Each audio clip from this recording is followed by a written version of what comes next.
Hey everybody, it's Christine Ernst, the Fat Ass Cancer Bitch, coming to you from the Cozy Writing Cottage here in Sandwich, Massachusetts. It is Saturday, January 6th, the first video podcast of 2024. I'll be spending the year with my Calendario Romano, which is a gift that a friend brought back over the summer from Italy, and it is a year of hot priests. I tried to do a little research on it. It seems like all the proceeds from this calendar go to helping people that the church has hurt. I can't tell if it's sanctioned or not because all of the information in it is in Italian. But I get a dozen hot priests for 2024. I hope you have as delightful a calendar as I do. What else? I hope you all had good holidays and a safe new year. My hand's getting better, slowly, incrementally. I'm a terrible patient. I should be wearing this brace, but I hate it.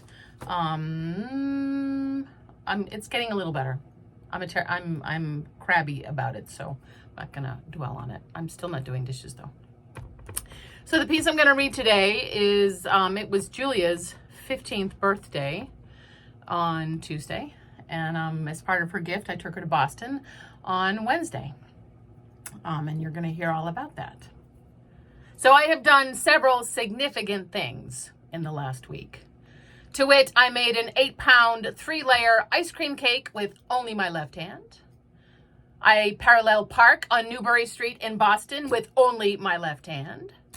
And with only my left hand, I do not flip the table when the drunken dinner guest starts talking about how if he had been rich as a young man, he'd have blown it all on hookers. Come on, man, am I right? Hookers, right? Hookers, totally.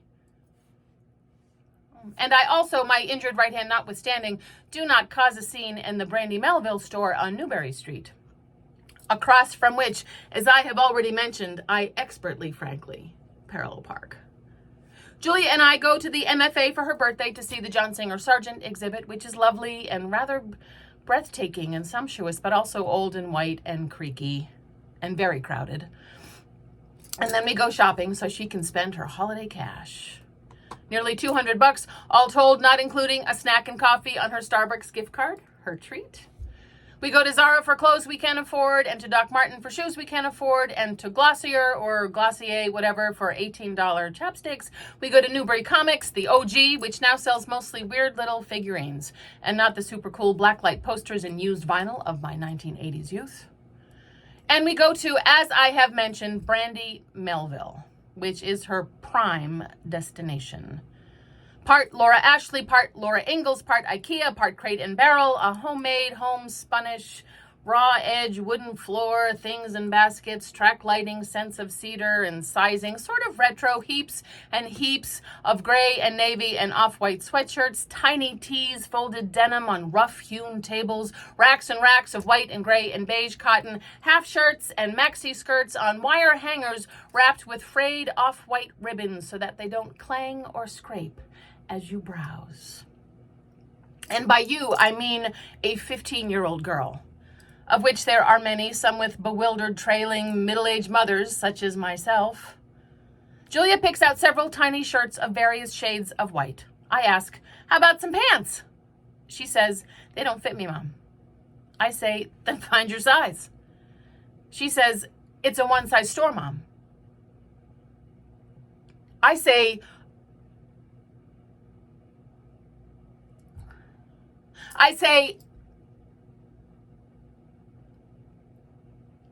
and here is the place where I do not cause a scene.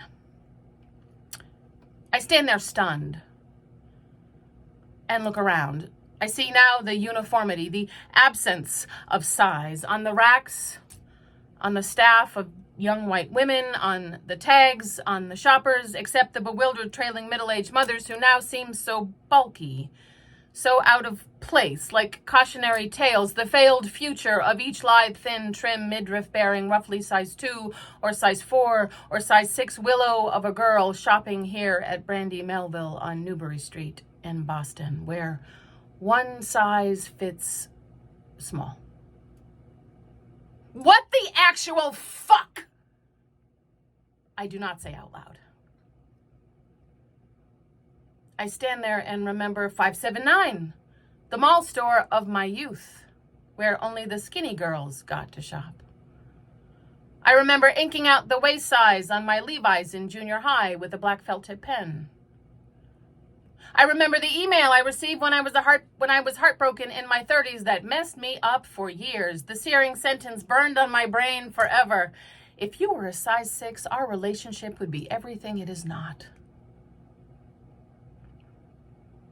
I think of the mindfulness, the mantras, the therapist, the hard ongoing work of self-acceptance, the uphill slog of body positivity, the daily battle, and yet here I stand in an establishment situated in one of the most exclusive addresses in the damn country where my perfectly shaped, normal, healthy-sized 15-year-old daughter cannot buy a pair of overpriced, overhyped, deliberately undersized pants that will only fit someone who is a size 4, thus reinforcing her suspicion that she is too big for this world. Too large for happiness. Just not right in some critical way to belong.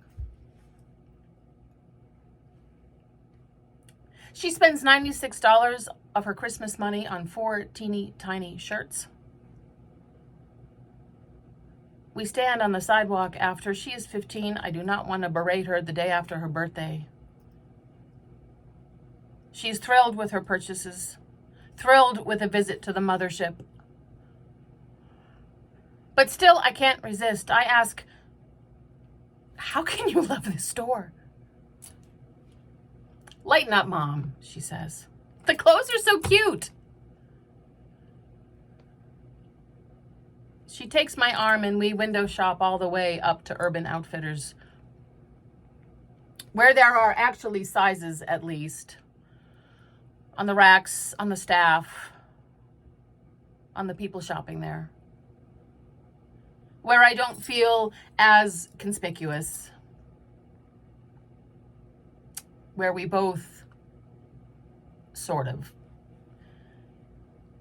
fit. So that's a way to start 2024. Me and a outraged indignation on Newbury Street.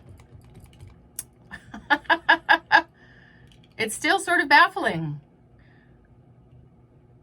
I'm still kind of unpacking it. A one-size store that's still allowed to exist. How is that not illegal? How is that thriving? How is my daughter spending $96 there?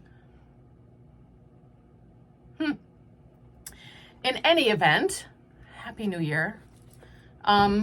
My Zero Fucks candle burned out, but a beautiful friend, my friend Diane, gave me a jar of fucks to give. So if you need a fuck to give, hit me up. I could make some little earrings out of these. Fucking earrings. You are beloved. You can see that. Come as you are. You are always welcome. All sizes welcome here in the cottage. Any size. Still thinking about this. I'm gonna write some more about fucking Brandy Melville. I've done a little research into the racist and exclusionary history of the company, but I don't know. I gotta figure out how to tear it all down. I'm the girl to do it. Happy New Year. Mwah. See you next week.